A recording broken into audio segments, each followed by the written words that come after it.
along the edge of their shell, segments of their shell. 13 moons, 28 days on turtle shells. They've spent over $21 trillion on underground systems and cities, funded through 2 decades of unaccounted federal spending. But the system itself is corrupt, yet the standard human still believes in playing well within the means of the system. What's up, YouTube? Today, we'll be looking at disturbing videos that'll make you question reality. So without further ado, welcome to Adam Strain Reacts. Let's get her done. I want to tell you guys about the wildest fact about elephant seals, and it doesn't have anything to do with their size, although, look at this. This is a real image, by the way. Hang on, let me... Okay, but that's not even close to the craziest thing about them. So cetaceans like whales and dolphins, and then also sea lions, when they're in the water, do something called unihemispheric sleep, meaning that half of their brain is sleeping at the same time. But seals are like humans, and they do bilateral sleep, so they sleep the whole brain at the same time. And a study in April of 2023 showed that they will actually do this while diving. And elephant seals are diving deep. We're talking like on the level of where sperm whales are at. But I think one of the coolest things is this animation that shows how that sleep is taking place. So when they start the dive, they're obviously actively swimming. They start to sort of doze off here. When they finally hit REM sleep, they flip over and get into a spiral. Relatable. Anyway, they are spinning out for minutes at a time in a deep REM sleep until they hit the bottom down here at a depth of like 250 meters. Then they hunt all the way to the surface. Anyways, that is the coolest thing about elephant seals. Wow. Recently in one of the past videos I showed, I don't remember the name of it, the fly bird or something like that. Basically, it was a bird that would land only once every 10 months or something, so it was able to sleep, to eat, to mate in the air. And I guess this is the as above, so below. This is underwater. Isn't it crazy how nature is made? Like, this animal could sleep while he's swimming, and I don't know. Amazing. Let me know what you guys think down below, and let's keep on rocking.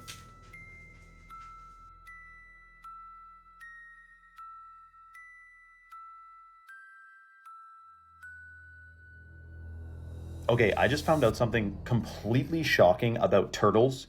And I honestly think they're trolling us at this point because the natural world doesn't have time. Time doesn't actually exist, right? What the natural world has is rhythm. So time is a measurement of rhythm, but time doesn't exist. Clocks exist. Now, here's the crazy part.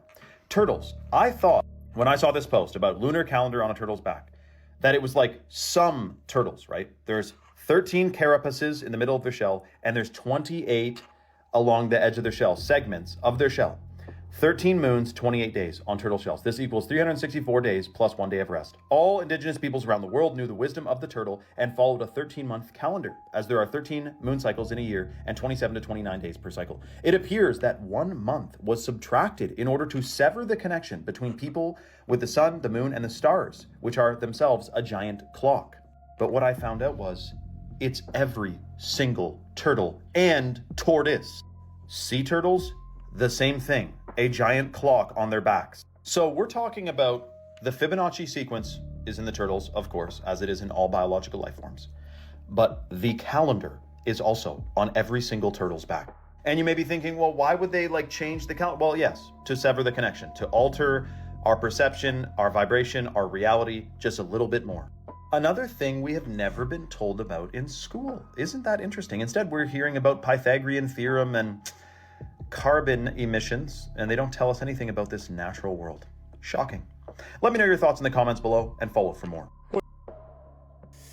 Sometimes it feels like we try to create our own interpretation of nature and of reality, but it seems like every X number of years, some of us wake up and we start realizing that nature has been screaming at us the whole time what the answer was.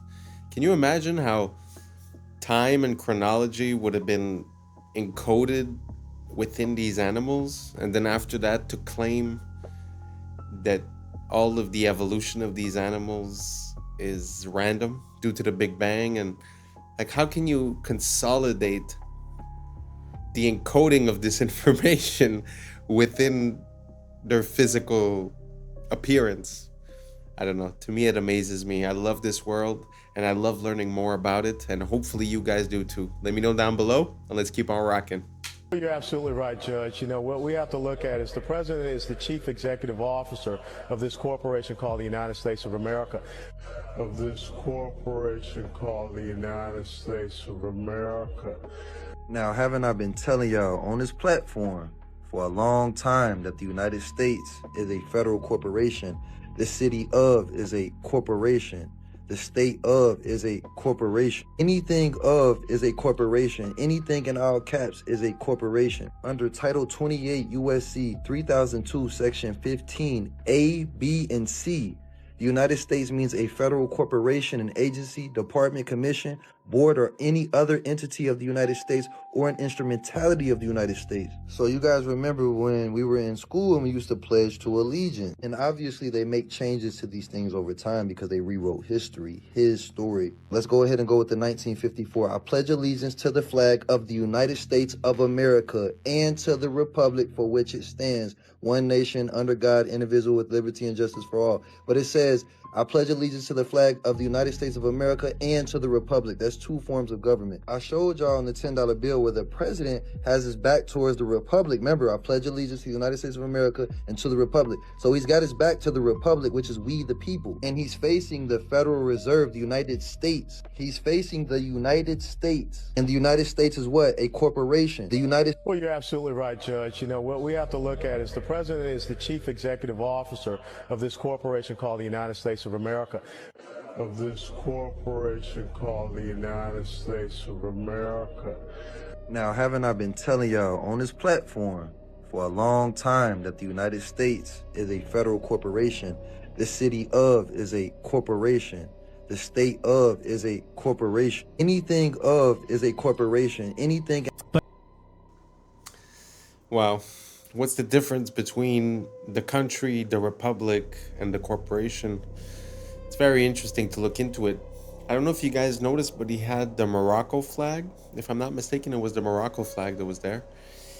It's very interesting to look at the history of the United States and Morocco, because Morocco was the first empire to acknowledge the United States as a country. So I wonder what the deal is with those two countries. If anyone knows, please let me know down below, because I've been looking into it, but there's a lot of different information, so I haven't presented it yet.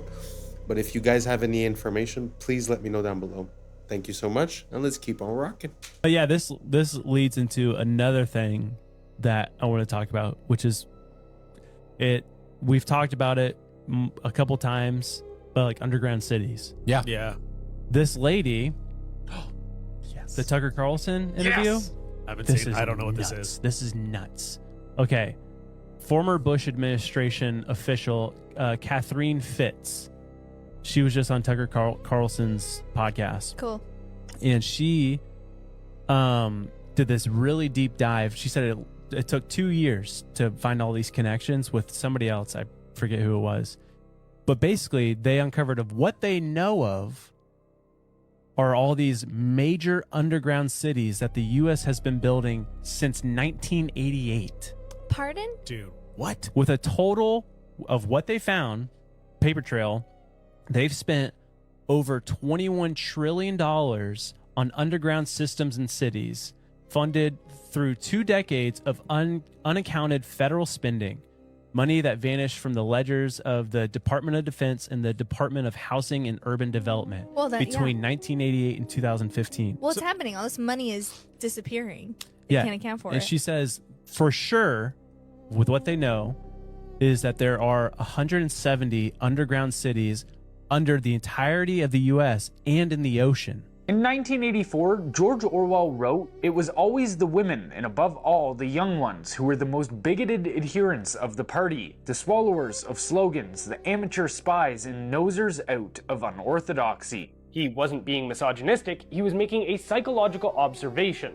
In his view, women, particularly in their role as caregivers and moral enforcers, tend to prioritize safety and compassion over risk and freedom. And that instinct, while natural, is easily weaponized by totalitarian systems. When conformity is marketed as compassion and control is rebranded as care, the state taps into the feminine psyche to enforce ideological obedience. Now consider this. Men will do almost anything to attract a mate, so when the state captures women through propaganda, redefining tyranny as empathy and compliance as virtue, men follow, especially those who can't compete in the traditional dating market. They feminize themselves and trade strength for submission. This is what evolutionary biologists call the sneaky f***er strategy, low-status males mimicking feminine traits or moral positions in hopes of reproductive access. And while all of this unfolds, families disintegrate. Single motherhood, a top predictor of poverty and social dysfunction, becomes the norm. Children from single-parent homes are far less likely to climb the economic ladder, and who steps in as provider and protector? Not the father, the state.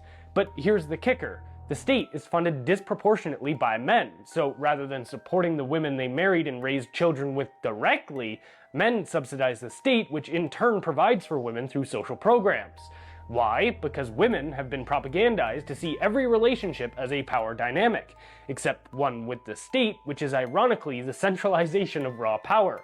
They've been told that to rely on a man is weakness, but to rely on a bureaucracy is empowerment. This is not progress, this is dependency with a new face. And both men and women are suffering. The childless middle-aged woman and the incel are two sides of the same broken culture. A woman without her own child often directs her maternal instinct towards abstract causes, infantilizing minorities under the guise of social justice. What we are witnessing from psychologically unwell men and women is Nietzsche's concept of resentiment, envy dressed up as morality. The strong became evil, the weak became good, strength became tyranny. We now live in a pathologically soft society that sides even with those who harm it, where punishing crime feels unfair and victimhood is the highest virtue. Nietzsche called them the tarantulas, those who preach justice but act from bitterness. They don't want to uplift the weak, they want to drag down the strong. Orwell saw them too. Quote, most middle-aged socialists, while theoretically pining for a classless society, cling like glue to their miserable fragments of social prestige. That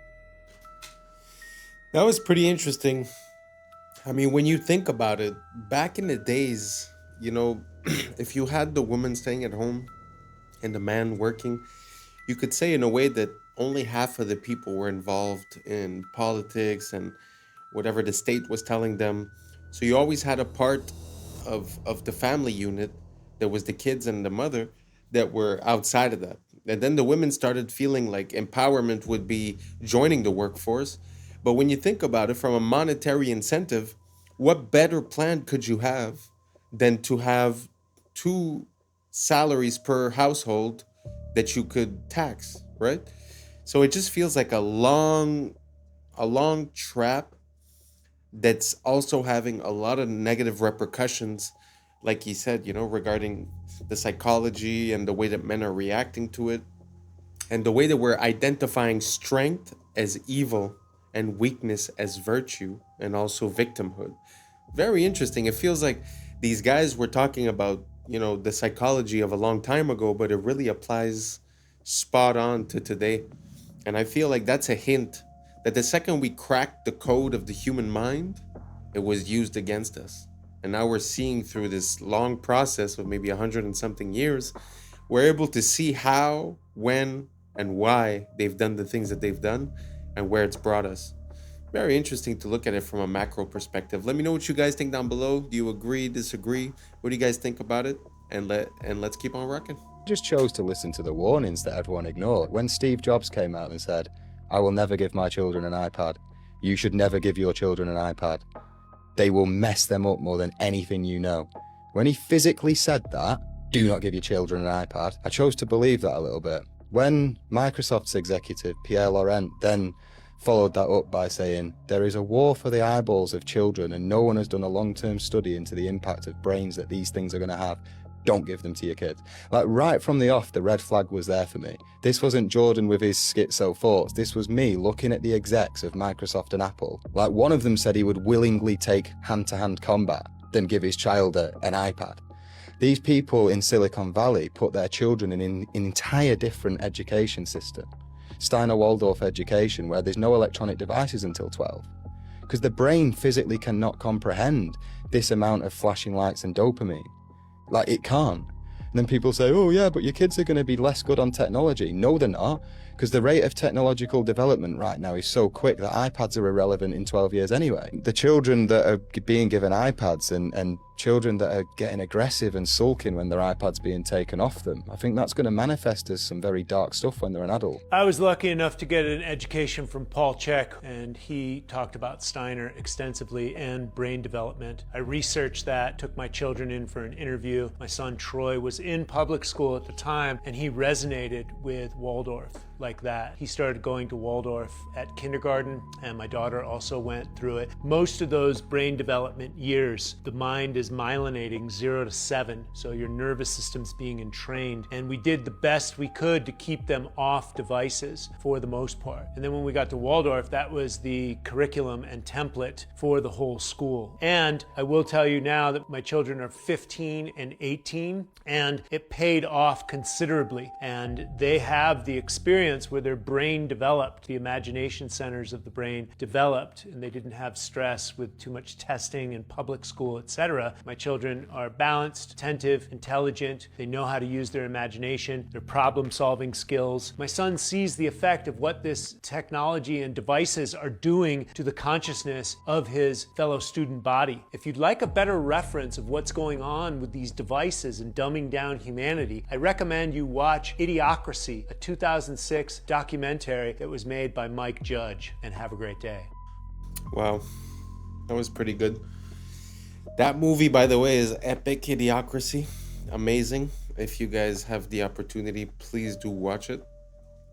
As for the children with the iPads, I mean, you know, the creators told you themselves. That makes me think of Cardi B and Beyonce that wouldn't let the children listen to their own music and dance the way that, you know, they were dancing.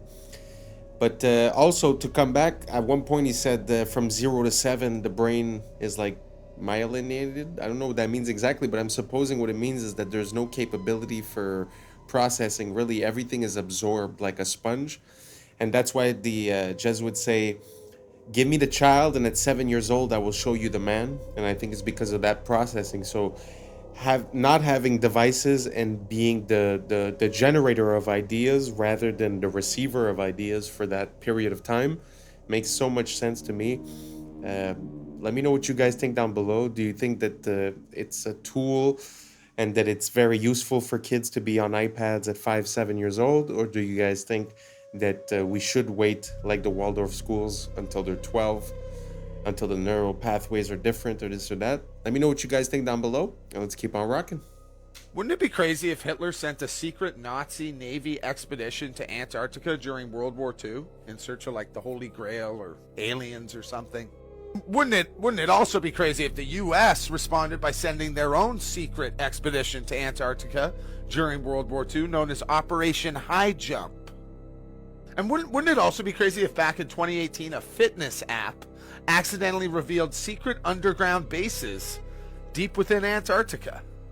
And I mean, wouldn't it be crazy if there were secret pyramids in Antarctica? Those certainly look to have very similar layouts, don't they? And then there's this picture as well. That certainly looks like a pyramid. Wouldn't it be crazy that after it was revealed there appears to be some sort of secret tunnel cave leading to who knows what, Hollow Earth maybe? Google went and edited out that cave. Wouldn't it be crazy that if the entire world had signed the Antarctic Treaty, which pretty much prevents any country or citizen from freely visiting Antarctica? It also contains like 16 different no-go zones. Wouldn't it be crazy if Dr. Richard Byrd claimed there was unexplored land larger than the United States in Antarctica? He later died that same year, back in 1957. Next year, NASA was created, and the year after that, the Antarctic Treaty was signed. Huh. That's crazy. Do you guys remember the blob anomaly? The 80-foot wave radar mishap that happens like 3 or 4 times over the last year? Well, wouldn't it be crazy if it looks like that blob seems to originate from Antarctica?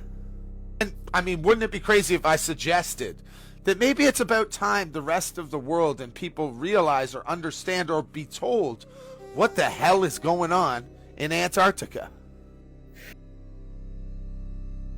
I must admit that Antarctica is something that causes a lot of questions for me. Just like the COVID, when you have all of these countries coming together and agreeing on something and saying, oh, we will not do this or we will not do that, and everyone signs, it's kind of weird. And I mean, there's a lot of parts of Antarctica that are weird. That little church where the presidents go and visit. He was talking about the Second World War, but later on, when it was the race to space, the first race, from what I understand, was a race to create a satellite. And supposedly Russia succeeded first, which I think they did not succeed. And because they weren't able to succeed and figured out that maybe space travel was not possible for any way, shape, or reason, instead of continuing when the United States said, oh, we will put a man on the moon before the decade is over, instead of them trying to put a man on the moon, from what I understand, they went 9 times in 9 years to Antarctica. I don't know, food for thought. Some people say that because they reached a limit on the top, they tried to go find the limits on the side. But I mean, you know, your opinion is just as good as mine. So let me know what you guys think down below about Antarctica. Everything normal? Something weird? Let me know what you think down below. Let's keep on rocking. Yeah, I've been watching anime all my life, but to see somebody do some crouching tiger, hidden dragon type shit, some anime, and she hit that bitch. Her photograph, that shit raw. Even just plain increases and reduces. When it's like on steroids, it dramatically increases. So here we are at the Bilderberg meeting and say, any other ideas? We'll convince everyone that's good for them, and we'll make sure that our product is very cheap so we can get soy oil put in everything, salad dressings, soups, you name the processed food, we'll get oil, and we'll make sure that soy and oil, which is another one, will be used in frying. Therefore, anybody who's eating fried foods is getting the, which in addition to reducing testosterone levels, also screw up the stomach and the digestion. It'll give people gas and bloating, and this just will reduce their drive and initiative and make them more docile. They use to give to rats and animals to study because it makes them allergic. It makes them allergic to any protein you give. If you give a monkey eggs, it will immediately become allergic to eggs. So they can study egg allergies. They do the same thing with nuts in animals and rats. Yet they're putting this in and not imagining what if my baby has some peanut butter in their belly when they got this. Just train their immune system to say allergy from here on out. These are the things that we're looking at. Never been tested. The safety. Everything we know is in animal studies, and it tells us this stuff is incredibly for human beings, and we're 10 times the rate of an oral study into a day one. It's absolute madness. To be honest, ever since I've been young, I've always wondered why certain people are allergic to things, and when I looked into it, I was never satisfied with the answer. It seemed like it was more guesswork than anything else. This is actually one of the best theories that I've ever heard regarding it, that it would be like a trauma to the system, that the system would associate to that food or that thing, and then afterward would create a reaction of protection whenever that food was introduced. Very interesting. I'm not saying it's true. I'm just saying it's one of the best theories, because when you look at it, it's like it became more and more common, people being more and more allergic to things, but I never quite understood why, how. And even when you go to the doctor, it's not like it's a blood test. They literally put the things on you and they see if you have a reaction to it. So it's like, it's guesswork. It's pure guesswork. So it doesn't seem like we have a grasp on what the concept is. So this is actually, you know, one of the best theories I've heard. Do you guys have another one? Let me know down below. You know, maybe I'm just ignorant, but I'd like to know a bit more about this subject. So don't hesitate to write it down below or send me the video, and let's keep on rocking. Play fair in a game where others cheat. Machiavelli. How many of you are playing fair in a game that the system has already rigged against you, honey butter? It's called moral entrapment. When you draw a false standard of morality around someone, knowing they will inevitably cross it, and then you gasp in shock when they do. Machiavelli taught us if your opponent cheats, the entire structure of the game has been rearranged subconsciously. It is your job to notice this rearrangement, and instead of calling it out, to play by these new rules. You can commit tax fraud. In the Middle Ages, you would have these Catholic bishops, who would sell these things called indulgences. An indulgence limits your time in hell in the afterlife. If you can use fear and guilt against a human and they're susceptible to it, then you own their mind. The irony is many bishops and priests in the Middle Ages weren't even bishops and priests. They were buying their way into power. So many people were convicted of heresy for no reason other than to socially humiliate them and to teach them that they should be tithing to the church. And if you were a heretic, you were socially outcasted, persecuted, or beheaded. But the irony is, as Machiavelli mentioned, that the system itself is corrupt, yet the standard human still believes in playing well within the means of the system. Mr. Beast, Bill Gates, Leonardo DiCaprio, my pet fish, what do they all have in common? The moral brag. The moral brag is a key part of moral entrapment in the West. Having humans who act like they are morally superior creates a gold rush for moral attention. So false morality becomes a currency. This is why so many people film themselves helping the homeless. They are trying to gain unseen social credit. One would ask, where then lies the real morality of long ago, and does it even exist? And I would say it lies beyond the bishops, the fake celebrities, and the fake philanthropists, and inside your very body where God lives. Genuine morality, therefore, is witnessed by the source of all creation and has to be something that you come to terms with yourself, with the Creator. God or source sees all moral obstruction, because what Machiavelli didn't mention is this: when something as sacred as morality is used the wrong way, there will be consequences. Do you agree? Let me know below, love. Machiavelli. Like I say, it feels like the minority are the ones yelling the loudest. So on the platforms, it seems like that's the only voice heard. But I think that's because most of the people are just good people with moral decency. And even if they get cheated on, even if the system doesn't follow the rules, because they believe that that's right, they keep on following the rules. And I think that's why we get the lower hand. So what she's saying kind of makes sense, where if you see that the rules have changed, you must now operate by those new rules. Kind of makes sense, which would be how revolutions are born in a way, when you realize that the social contract has changed, so your behavior must change until the social contract becomes acceptable for all sides, a normal business transaction. But basically, the point that I'm making is that I think 90% of us are just good people, don't want problems, want to take care of our family, and I think they use that against us. Let me know what you guys think down below. And that's a wrap for today, familia. Whether you're tuning in with the sunrise or you're posted up after midnight, I appreciate your time, your energy, your curiosity. And don't forget, this isn't about truth or fiction. This is about perspective. If this sparked a thought, a laugh, a deeper question, then we did our job. So drop your thoughts in the comments, keep the convo alive, like, subscribe, and don't forget to hit that bell if you're riding a wave, because we're just getting started. So until next time, stay grounded, stay weird, stay critical. I'm Adam Strain, and this has been Adam Strain Reacts. Peace!